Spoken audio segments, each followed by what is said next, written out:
This message is a compilation of instructions from a viewer named Derek, and when I finished reading it, I sat in my car for almost an hour before I could drive home, because what he described did not sound like a scam, and it did not sound like the usual cautionary tale about men who send their money across oceans chasing fantasies.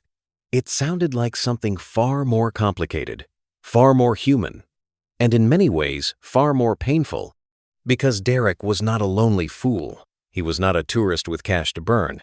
He was a hard-working man from Kentucky who had built a life with his own two hands and who thought he had finally found something worth coming home to. And what he found instead, on a quiet Tuesday morning in a subdivision outside Manila, was the kind of truth that does not destroy a man with a single blow, but slowly, quietly, piece by piece, the way water wears down stone.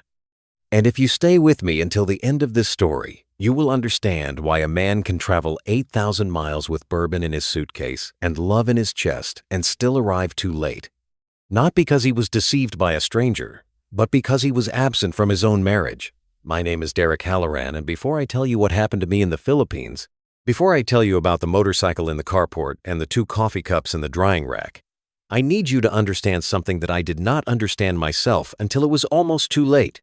That a house is not a marriage, that money is not presents, and that a man who spends his life welding steel under pressure can still fail to weld the one joint that actually matters, because the one joint that actually matters is not made of steel. It is made of days. If you've been enjoying the stories I tell, please consider hitting the subscribe button. Your support is crucial for the growth of this channel and helps me dedicate time to making these videos despite my commitment to a full-time job. Thank you for being here. I grew up in a town called Henderson, Kentucky, right on the bend of the Ohio River, a small river town where the Peabody coal yards still operated when I was a boy, and where the most respected men were the ones whose hands told stories before their mouths ever opened. My father, Wendell Halloran, was a millwright at the Big Rivers power plant, and my mother, Rosalie Halloran, cleaned rooms at the Holiday Inn on Highway 41 for 29 years until her knees finally gave out, and she took a job at the church office where the walking was less punishing. I had one older brother, Lawton, who went into the Army straight out of high school and never really came home in the way a brother comes home, and one younger sister, Tammy, who married a man from Evansville when she was 20 and moved across the river. My family was not poor in the way the word poor is usually meant. We had food, we had heat, we had a small brown house with a chain-link fence and a dog named Rascal who lived to be 14. But we were the kind of family where the margin between the month beginning and the month ending was thin enough that my mother clipped coupons like it was a religious practice, and my father fixed everything in the house himself because calling a repairman was an admission of defeat, and defeat was not something my father had patience for. I was a quiet boy. I did not talk much. When I was 11 years old, my father took me out to the garage and showed me how to strike an arc on a piece of scrap steel with a stick welder he had owned since before I was born. And from the moment the electrode touched the metal and the blue-white flash lit up the inside of my safety goggles, I understood that this was what I was supposed to do with my life. I dropped out of Henderson County High School at 17, earned my GED at 19, enrolled in the welding program at Henderson Community College at 20, and was a certified welder at 22. By the time I was 30 years old, I had earned my 6G certification, which in the welding world is the credential that separates the men who join pipe for a living from the men who join pipe at the highest level of the trade, because a 6G weld has to pass X-ray inspection at any angle, including overhead, with the pipe fixed in a position that forces the welder to work with gravity, against gravity, and sometimes in spite of gravity. And the result has to be flawless, because a pipeline weld that fails does not produce an inconvenience. It produces a crater. The money came with the certification. A certified pipeline welder on a major industrial project earned somewhere between $150 and $200 per hour. And at the time the events I'm describing took place, I was earning $178 per hour on a liquefied natural gas terminal construction project in Hackberry, Louisiana, which is a small community in Cameron Parish that exists primarily because the energy industry needed it to exist. I worked a rotation schedule, 28 days on site followed by 28 days off, and during the 28 days on site, I lived in what is called a man camp, which is exactly what it sounds like, a collection of identical trailers arranged in rows on a gravel lot, occupied by men who share nothing in common except the certifications that brought them there and the paychecks that keep them there. My annual income, with overtime and per diem, came to approximately $260,000, which was more money than anyone in my family had ever earned, and which was also, as I would come to understand with the slow and terrible clarity that only hindsight provides, the precise amount of money required to fund a life on the other side of the world that I had never actually seen. I had been married before. Her name was Kendra Mabry, and I had known her since middle school, and we got married when I was 24, in a small ceremony at her parents' farm in Spotsville. And we stayed married for 7 years before she finally sat me down at the kitchen table one evening and told me that she could not do it anymore, that she was tired of being married to a voice on a phone and a body that appeared twice a month and then disappeared again. She was not cruel about it. Kendra was not a cruel woman. She told me, in a voice that was more exhausted than angry, that I was a good welder and a bad husband, and that she did not think I knew how to be both at the same time. And she was right, and the divorce was final within 6 months. And I gave her the house in Henderson, and I paid her alimony of $1,400 a month for 3 years because she deserved it, and because the resentment that some men feel about paying their ex-wives was not something I could summon. Because resentment requires the belief that you deserved better, and I did not believe I deserved better. We had no children. Kendra had wanted children. I had wanted children in the abstract way, that men who work rotations want children, which is to say I wanted them, theoretically, as a future concept, always at some undefined later date when the schedule would permit fatherhood. And the later date never arrived because later dates rarely do when the schedule is the thing preventing them. The absence of children made the divorce administratively simple and made my life afterward administratively empty. And I was 31 years old and alone in a rented apartment in Owensboro that I occupied for 28 days every 2 months, and that functioned less as a home than as a storage unit for the body of a man who actually lived, in Cameron Parish, Louisiana. I filled the empty years with work. I took every overtime shift. I accepted every rotation extension. I stayed at the man camp during holidays when other men flew home because I had no home to fly to. And in the 11 years between the end of my marriage to Kendra and the beginning of the story I am telling you today, I saved nearly $1.3 million, and I was, by every measurable financial metric, successful, and I was, by every measurable human metric, a man who had traded his life for a bank balance. I met my second wife when I was 42 years old. Her name was Clarice, and I did not meet her in a bar. I did not meet her on a beach. I did not go looking for her. Clarice found me. She sent me a message on a mainstream dating app, one of the big ones with tens of millions of users, the kind of app that is not targeted at international dating and that is not advertised as a marriage market. And her opening message was not the generic opener I had received from dozens of other women on the platform. Her opening message was, "Hello, Derek. I noticed your profile says you are a welder. My father was a welder. What type of welding do you do?" I stared at that message for a long time before I answered it. Not because I was suspicious, though I probably should have been, but because I was surprised. Nobody asked me about welding. My mother did not ask me about welding. Kendra had not asked me about welding. The men in the man camp talked about welding constantly, but they talked about it the way professional athletes talk about sports, as competition, as statistics, as the language of a guild. The question, simple as it was, arrived in my inbox like a small, unexpected gift, and I answered it, and the answer led to another question, and within a week we were messaging every day, and within a month we were video calling in the evenings, and within 3 months I had booked a flight to Manila. Clarice was 31 when I met her. She was from a municipality called San Pedro in the province of Laguna, south of Manila, a growing suburban area where the old agricultural character of the province was being slowly replaced by subdivisions and shopping centers. She had graduated from De La Salle University das Marinas with a degree in business administration, and she worked as an administrative coordinator at a logistics company in Alabang. She was the eldest of 4 children. Her father, Raimundo Manuyag, had worked as a welder at a shipyard in Cavite for 31 years before his retirement, and the welding connection, which I initially took as coincidence, turned out to be genuine. He really had been a welder, and during my first visit to Manila, he showed me photographs of ships he had worked on, and we spoke for 3 hours at his kitchen table in a mixture of English and hand gestures and the specific visual vocabulary of two men who shared a trade even though they did not share a language. Her mother, Nanita Maniog, was a retired elementary school teacher who suffered from type 2 diabetes and who had undergone a partial amputation of her left foot 18 months before I entered Clarice's life. Her two younger sisters, Rowena and Angeline, were 26 and 22 respectively, the first working as a cashier at a supermarket and the second still completing a degree in hotel and restaurant management.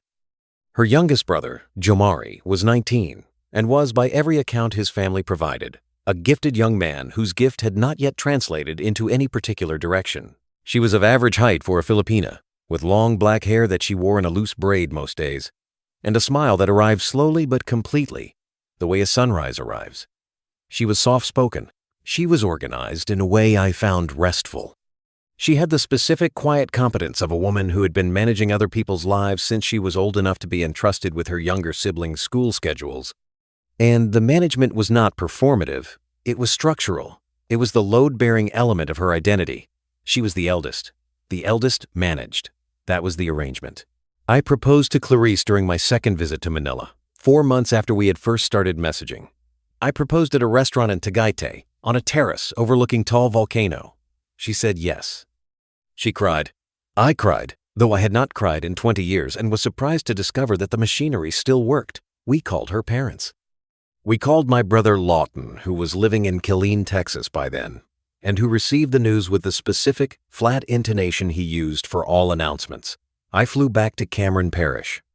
I started the K-1 visa paperwork. And then, during my third visit to Manila, 5 months into the engagement, Clarice proposed a change to the plan that would determine everything that followed. She told me on the last evening of that visit, sitting on the small terrace of the condominium she was renting in Alabang, that she could not move to America. She told me this with tears already in her eyes, not manipulatively, not strategically, but with the specific, exhausted honesty of a woman who had thought about the decision for weeks.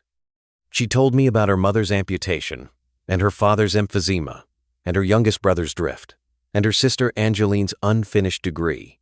And she told me that the eldest in a Filipino family does not leave. The eldest manages, and if she left, the family would collapse structurally. Because the load she carried was not something that could be handed off to Rowena, or to Angeline, or to Jomari. She proposed an alternative. She would remain in the Philippines, and I would purchase a house nearby, and she would live in that house and continue caring for her parents. And during my 28 days off from the rotation, I would fly to the Philippines instead of returning to my empty apartment in Owensboro. She framed the proposal as logical, and it was logical. I had no children, no dependents, no property I cared about in America, and my rotation schedule had made me a visitor everywhere for 11 years. So why not be a visitor in a place where someone was waiting for me? The emotional appeal of the proposal landed in a part of me I had not known was available to be landed in, because for the first time in my professional life, someone was asking me to come toward them rather than asking me to leave. I agreed that same evening, on the terrace, with the sound of Alabang traffic rising up from the street below and the specific humidity of Manila in the hot season pressing against my skin like a second set of clothing. I purchased a house. It was a 3-bedroom bungalow in a residential subdivision in Binyan, Laguna, about 20 minutes from Clarice's parents' home, with a modest front garden and a gated carport. The house cost 2,900,000 pesos, which was, at the exchange rate of the time, approximately $52,000. Because Philippine law prohibits foreign land ownership, the title went into Clarice's name. My attorney in Manila, a woman named Addie Beltran, advised me to structure the purchase through a leaseback arrangement that would protect my equity. Clarice cried when I relayed the attorney's recommendation. She said, "Derek, putting the house in my name is how I show you that I am committed, that I am not going anywhere." I overrode the attorney. The title went to Clarice, Addie. Beltran did not argue. She had seen it before. We married at the Sanctuario de San Pedro Apostol, a historic Catholic church in San Pedro that Clarice had attended since childhood. The wedding was attended by 71 guests, all from Clarice's side. My side consisted of my brother Lawton, my sister Tammy, and her husband Rusty, and the three of them sat in the front row. and watched me marry a woman they had met the day before and would know for the rest of their lives only through Facebook photographs. Afterward, Lawton pulled me aside and said, "Derek, she seems like a good woman. I hope you know what you're doing." And I could not tell whether he meant it as a blessing or a warning. For the first 18 months of our marriage, the arrangement worked the way arrangements work when both parties are still motivated to make them work. I flew to the Philippines every other rotation, which meant I was in Binyan for 28 days every 4 months. And during those 28 days, the Binyan house was a home in every sense the word is supposed to mean. Clarice cooked. We ate together at the dining table I had bought at SM South Mall during my second visit. We drove to Tagaytay on weekends. We visited her parents in San Pedro, where her father and I would sit in the garage and look at his old welding photographs and communicate in the broken, technical, affectionate language of two men who had spent their lives joining metal. We attended Sunday Mass at the San Pedro Church. I learned the difference between sinigang and tinola. I learned that Jamari was a good kid who needed a direction, and I offered to pay for vocational training for him in whatever trade he chose, and he said he would think about it. During those visits, my hands were useful in a way they had not been useful since I was a boy in my father's garage. I fixed the leaking bathroom faucet. I repaired the gate hinge that loosened continuously because gate hinges in tropical climates loosen continuously, the way teeth loosen in an old skull, slowly and without drama. I replaced a ceiling fan in the master bedroom that had started to wobble. I installed blackout curtains to help with the jet lag recovery that consumed the first 3 days of every visit. Then, after each 28-day visit, I would fly back to Cameron Parish, and I would return to the man camp trailer, and I would pick up the torch, and I would weld for 28 days, and I would send $8,000 per month to Clarice in Binyan, and I would believe, because the belief was comfortable, and because interrogating it would have required courage I was spending on the torch, that the arrangement was working. The $8,000 broke down in a way we had discussed and agreed on. Approximately $3,000 for household expenses, approximately $2,000 for medical expenses for Clarice's parents, approximately $1,000 for what Clarice called family support, and approximately $2,000 for savings, which Clarice deposited in a Philippine bank account in her name because I had no Philippine banking credentials. The savings account existed. There was money in it. But there was less money in it than I believed, because Clarice, during the periods when I was not there, had been making disbursements from the savings that she had not told me about, disbursements to Jamari that I had not authorized because Jamari had not chosen a vocational program, and the money had gone instead toward a used motorcycle and toward monthly allowances, disbursements to Angeline for school expenses that exceeded what I had budgeted, disbursements to cover shortfalls in her parents' medical expenses when the $2,000 I had allocated turned out to be insufficient. I do not tell you this to indict Clarice. I tell you this to describe the structure of what happened. I had built a marriage around a division of labor in which I earned and she managed, and the division of labor had a logic to it, but the logic depended on a level of transparency that neither of us had maintained because transparency requires presence, and presence was the one element I had removed from the marriage by design. The air conditioning unit in the Binyan house failed during the 4th month of my rotation, which meant I was in Cameron Parish when it happened. The unit was a split-type inverter system I had purchased during the first month after we moved in, a mid-range Panasonic unit that was supposed to last 7 to 10 years, and that failed in under 2. Clarice called me on WhatsApp to ask what she should do. I told her to call a repair company. The entire exchange took less than 10 minutes, and I hung up and returned to my shift, and I did not think about the air conditioning unit again. Clarice called a repair company. A technician arrived. The technician's name was Miguel Angelo Rivera, and he was 34 years old, and he worked for a small residential air conditioning installation and repair company based in Santa Rosa, Laguna. I want to say that clearly, because the temptation in stories like this is to cast the other man as a villain, and Miguel was not a villain. He was an HVAC technician who earned approximately 21,000 pesos per month, who lived in a rented room in Santa Rosa, who owned a Honda XRM 125 motorcycle that he was slowly restoring in his free time, and who played basketball at his barangay court on Sunday mornings. He was not a predator. He was a man who arrived at a house to fix a compressor and who stayed longer than the repair required because the homeowner offered him coffee, and because the homeowner was beautiful, and because the homeowner spoke to him in Tagalog at normal speed. Miguel fixed the compressor. He charged Clarice 8,300 pesos for parts and labor. He drank the coffee Clarice offered him. He told her about his motorcycle restoration. She told him about her father's welding career.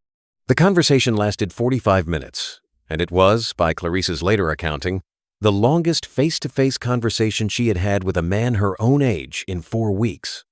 Miguel left. Clarice thought that was the end of it. Miguel returned 2 weeks later, ostensibly to check the compressor's performance after the repair, which was a service call he did not charge for and which was, in professional terms, entirely unnecessary. Clarice opened the door. She made coffee. They talked for over an hour. When he left, he told her, "If you have any problem with the unit, here is my personal number. Do not call the company. Call me directly." Clarice took the number.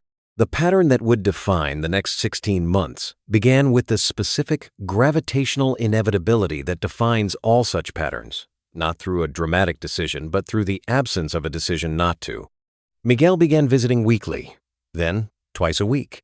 The first 6 weeks of visits were, Clarice would later tell me, entirely platonic. Coffee and conversation and the specific relief of speaking Tagalog at full speed, with someone who responded at full speed without the fractional delay of a video call or the vocabulary limitations of a husband whose Tagalog, despite 3 years of intermittent effort, consisted of approximately 40 words. The transition from platonic to physical happened in the 7th week, and when Clarice later described it to me, in the carport of our house, she described it not as a decision, but as a slow increase in temperature that both of them had monitored without acknowledging.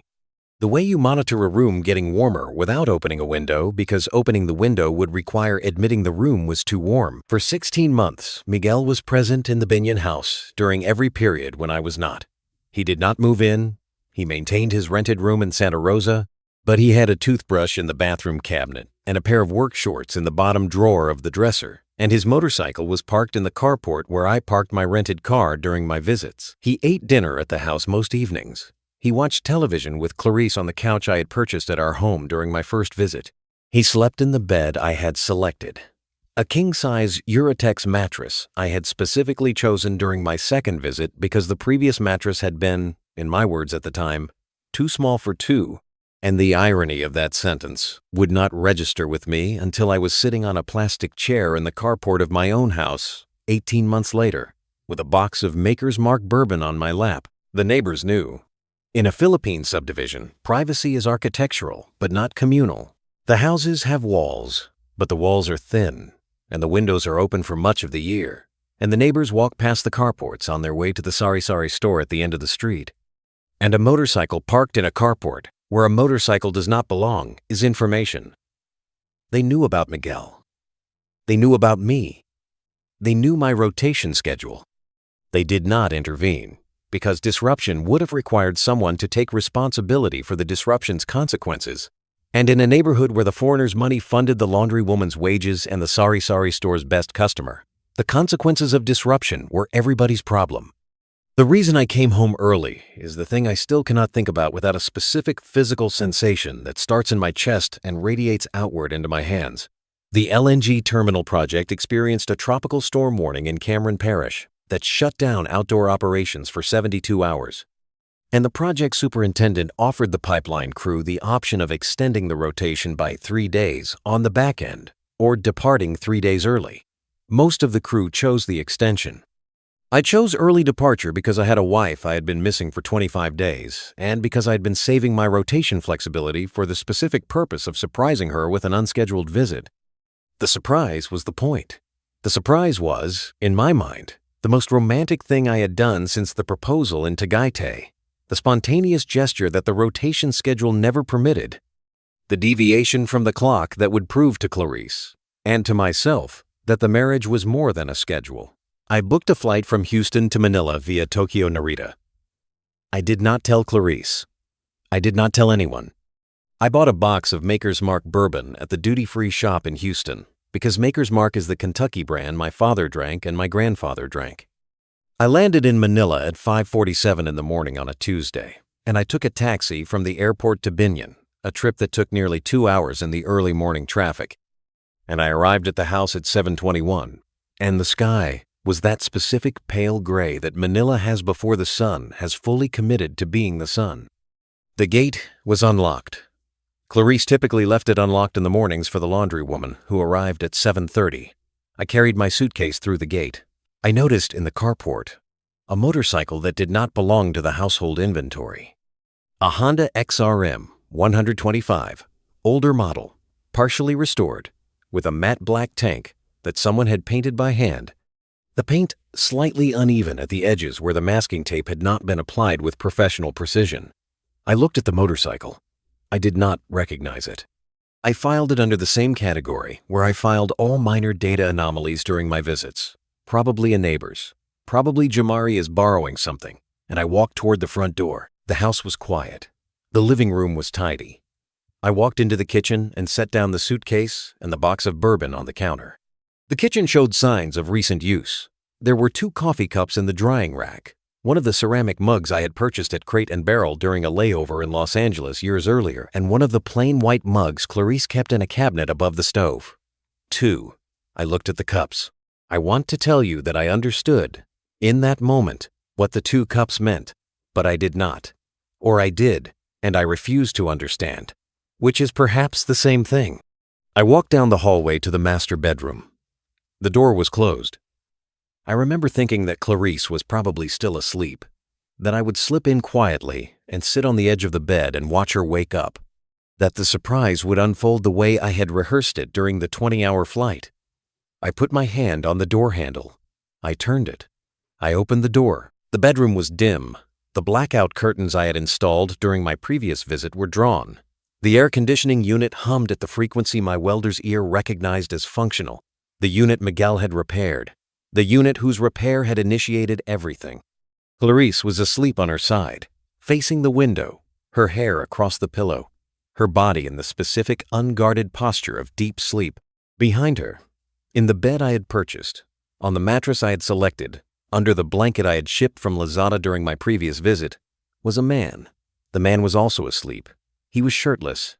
His arm was draped across Clarice's waist with the casual, unconscious possessiveness of a body that had been in this position many times. Not the tentative posture of a first encounter, but the settled, habitual weight of a man whose arm knew the topography of Clarice's waist. I stood in the doorway. I estimated later, to a therapist who asked, that I had stood there for somewhere between 30 seconds and 2 minutes. In that doorway, I was both the husband arriving and the stranger discovering. I was both the man who belonged in this room and the man who had been replaced in it.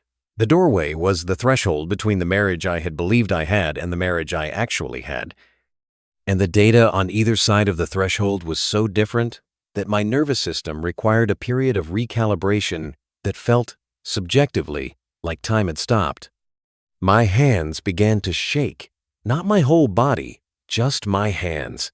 The hands that had held a welding torch at $178 per hour for 22 years without tremor. Those hands shaking because they had encountered a problem they could not weld, a joint they could not fuse, a failure they could not repair with a torch and a steady arm. I did not shout. I did not wake them. I could have shouted. I could have pulled Miguel out of the bed. I did none of those things, not because I was not angry, and not because I did not love Clarice enough to fight for her, but because I understood, in a way that surprised me with its clarity, that shouting would have produced only a scene, and a scene would have produced only the appearance of closure, and the appearance of closure was not what I needed. What I needed was to think. I turned around. I walked back through the hallway. I walked past the kitchen with the 2 coffee cups. I walked through the living room. I walked out the front door. I walked past the motorcycle. I walked through the gate. I sat down on the curb outside my own house, and I put my head in my hands. The suitcase sat beside me. The box of Maker's Mark bourbon sat on top of the suitcase. I sat there for what my phone later told me was 38 minutes. I remember that the subdivision woke up around me, slowly, the way subdivisions wake up in the Philippines. A rooster first, then a tricycle, then the metal scrape of a neighbor opening a gate. A neighbor walked past me on her way to the sari-sari store, and she looked at me, and she looked at the suitcase, and she looked at the motorcycle in the carport, and she looked back at me. And her face did not register surprise. And that absence of surprise was, of all the data points I had accumulated that morning, the one that hurt the most, because her absence of surprise told me what I had already begun to suspect, which was that everybody knew that I was the last person in this specific geography to know. My phone rang. It was 7:59. The caller was Ate Mila, the laundry woman, who had arrived at the gate, seen me sitting on the curb with a suitcase and a box of bourbon, assessed the situation with the specific pragmatism of a Filipina housekeeper who had seen every possible domestic arrangement in her 30 years of laundering other people's clothes, and called the only number she had for the household, which was Clarice's phone. The phone rang inside the house. I heard it ring, distantly, through the open windows. I heard Clarice wake up. I heard, through the open windows, the sound of two people moving quickly inside a bedroom. I did not look up. I looked at my shoes. Miguel left the house at approximately 8:04. He left through the back gate, the service entrance, the route he used on the mornings when Clarice told him the laundry woman was coming. He did not see me. He took his motorcycle from the carport, not passing where I was sitting because the carport opened onto a different side of the property, and he rode away, and I heard the specific small displacement engine sound of the Honda XRM fade down the subdivision street. And that sound, more than any other sound, is the sound that I still hear sometimes when I'm trying to sleep. Clarice came outside at 8:19. She was wearing a house dress. She had brushed her hair. She had, in the 15 minutes between Ate Mila's phone call and her emergence, composed herself, not in the sense of preparing a lie, but in the sense of a woman who had been managing crises since childhood, assembling the specific internal architecture required to face the one crisis she had not prepared for. She walked to the gate. She saw me. She walked through the gate. She stopped approximately 4 feet from where I was sitting. She did not sit down. She stood in front of me, and she looked at me, and she said, "Derek, I am so sorry." I looked up at her. I said, "How long?" She said, 16 months. The number arrived in my chest with the specific, physical impact of data that reconfigures every prior data point. 16 months, more than half of our marriage. The gate I had fixed had been opened for another man. The coffee cups I had purchased at Crate and Barrel during a Los Angeles layover had been used to serve coffee to another man. The air conditioning unit I had paid Miguel to repair, which had begun this entire chain of events, had been cooling the room where my wife and another man slept. The traceability of the causal chain was so mechanical, so linear, that I, the engineer, almost laughed. Almost. The laugh died in my chest before it reached my mouth. The root cause was not the air conditioning unit. The root cause was the rotation schedule. The schedule that paid $178 per hour, had purchased everything in this house, and had simultaneously created the specific absences under which everything in this house could be lost. I had welded a marriage the way I welded pipe, under pressure, at a distance, with the assumption that if the weld held, the system would function. The weld had held. The system had failed anyway. Because systems require more than welds. Systems require presence. We talked in the carport for nearly 3 hours. We talked with the specific low volume of 2 people who were aware that the laundry woman was inside the house and that the neighbors' windows were open. Clarice told me the truth, not the managed version. She told me Miguel's name. She told me the timeline. She told me the frequency of his visits, the logistics of evidence management, the neighbors who knew, the morning protocol of his departures through the back gate. She told me about the savings account, which contained less than I believed, because she had used the surplus to fund Jamari's motorcycle purchase and a portion of his monthly allowance and a portion of Angeline's tuition expenses that had exceeded the original budget. She did not cry during the accounting. The crying would come later. Clarice was in management mode, the mode she had been in for 16 months. And management mode and tears occupied different operational frequencies. Clarice was not going to collapse in the carport because collapse was not in her repertoire. Collapse was for women who had the luxury of collapsing, and Clarice had never had that luxury. I listened. I listened the way I listened to equipment failure reports at the project safety meetings, for the root cause, for the systemic failure. The root cause was not Miguel. The root cause was not Clarice. The root cause was the carport I was sitting in, the house I had purchased, the life I had funded, The marriage I had designed around a schedule that required me to be absent for the majority of its duration. I said to Clarice, and this is the sentence that, looking back, determined everything that followed. I said, "Clarice, I built this house for you. I did not build a life for you. I built a house and a bank account and a schedule, and I called it a marriage.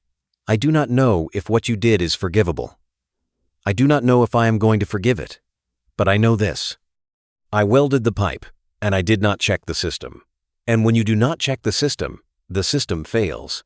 I have known that for 22 years. I just never applied it here." Clarice looked at me for a long time. She said, "Derek, what do you want to do?" I looked at the bourbon. I looked at the house. I said, "I want to go inside. I want to drink this bourbon. I want to sleep, not in that bed, on the couch, and I want to think. And tomorrow, I want to have a different conversation. Not about what happened, about what we are going to do." I stood up. I picked up the suitcase. I picked up the bourbon. I walked inside. Clarice followed. I opened the bourbon. I poured 2 glasses, one for myself and one for her. She took hers. We drank in silence at the dining table I had bought at SM South Mall during my second visit. And outside, through the open windows, I could hear the subdivision continuing to wake up. I did not leave. I did not file for an immediate divorce. I did not fly back to Cameron Parish. I did not cut Clarice off financially. I stayed in the Philippines for the full 28 days of that rotation, and I slept on the couch for the first 9 days, and I moved back into the bedroom on the 10th day. Not into intimacy, but into proximity, because the proximity was itself a statement. During those 28 days, Clarice and I had the conversation we had never had. The conversation about what the marriage actually was, what it actually required, and whether the requirements were compatible with the schedule that funded it. The conversation was slow. The conversation took place in fragments, at the dining table, in the carport, on long drives to Tagaytay, where the act of looking out at the volcano instead of at each other made the harder parts possible. The conversation produced 3 decisions. The first decision was that I would complete my current Bechtel contract, which at that point had 8 more months to run, and then I would retire from rotation work. I had saved enough. I had approximately $1.4 million in savings and investments, and my living expenses in the Philippines would be a fraction of my American expenses. The identity cost of the decision was higher than the financial cost. I had been a welder for 22 years. Welding was not what I did. Welding was what I was, and retiring from welding at 44 years old meant becoming something I did not yet know how to be. The second decision was that I would relocate to the Philippines permanently, not as a visitor, as a resident. I would apply for a special resident retiree's visa. I would live in the Binyan house full-time. I would be present. The word that the entire marriage had been structured to avoid. The third decision was that the marriage would be rebuilt, not from scratch, because what had come before could not be eliminated. It could only be incorporated, absorbed into the structure of the rebuilt marriage, the way a weld absorbs impurities into the bead. The rebuilding would include therapy. We found a Filipino-American marriage counselor in Alabang, a woman named Dr. Salvation, who conducted sessions in Taglish, and we began seeing her weekly, and we have continued seeing her weekly for the 14 months since. The rebuilding would include transparency, full access to accounts, full disclosure of family expenditures. The rebuilding would include Miguel's absence, permanent, non-negotiable.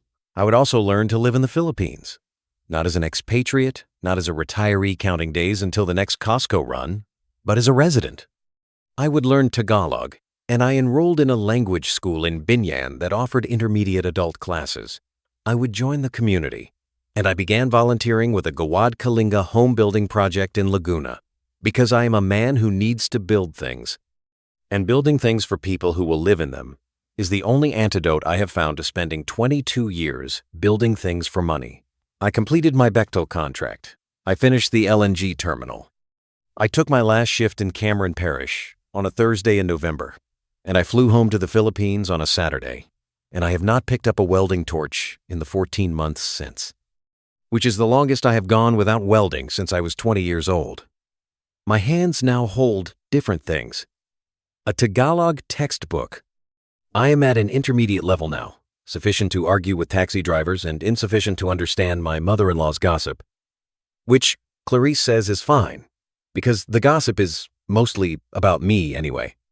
A hammer at the Gawad Kalinga site. A coffee cup at the Sari Sari store at the end of our subdivision street, where I sit in the mornings and practice my Tagalog with the owner. A woman in her late 50s named 8 Lorna, who charges me 10 pesos more than she charges her Filipino customers, and who calls me the tall American, and who corrects my pronunciation with the loving brutality of a woman who has been mispronounced her entire life. I do not check the carport for motorcycles.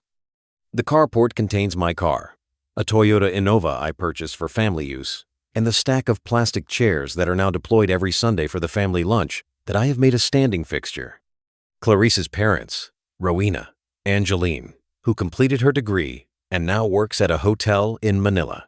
Jamari, who, after a long conversation I had with him at a small restaurant in Alabang during my 3rd month of permanent residency, enrolled in a welding program at the Technical Education and Skills Development Authority, and who calls me occasionally with technical questions that I answer with the specific pleasure of a man who is finally able to be useful to his wife's family in a way that does not involve a wire transfer. Neighbors whose names I've learned. Children who call me Tito Derek, Uncle Derek, a title I did not ask for and that I hear every time it is spoken, as evidence that presence has a vocabulary, and the vocabulary is composed not of words, but of the sustained, daily, unglamorous act of being there. I still think about the doorway. I still think about the arm across the waist. I think about it the way a welder thinks about a failed weld. Not with rage and not with forgiveness, but with the specific professional understanding that the failure has been diagnosed, the joint has been repaired, and the repair will hold if the system is maintained. Maintenance is the word. Maintenance is always the word. Clarice does not contact Miguel. Miguel does not contact her. The subdivision's social economy has absorbed the transition with the specific frictionless adaptation that Philippine communities bring to changes in domestic configuration. 8 Lorna at the Sari Sari store still charges me extra for the coffee because she can. And life in the subdivision continues the way life in Philippine subdivisions always continues. Communally, noisily, with the specific forgiving pragmatism of a culture that has survived typhoons and volcanoes and colonizers. Clarice told me one evening, about 8 months into my permanent residency, as we were cleaning up after a Sunday lunch, she said, "You know, Derek, the house was always full when you were gone. Full of family, full of noise, but it was not occupied. You occupy it now. That is different," I said. "Occupied is a word for soldiers." She smiled. She said, "Occupied is a word for husbands who stay. I stay, and I will stay."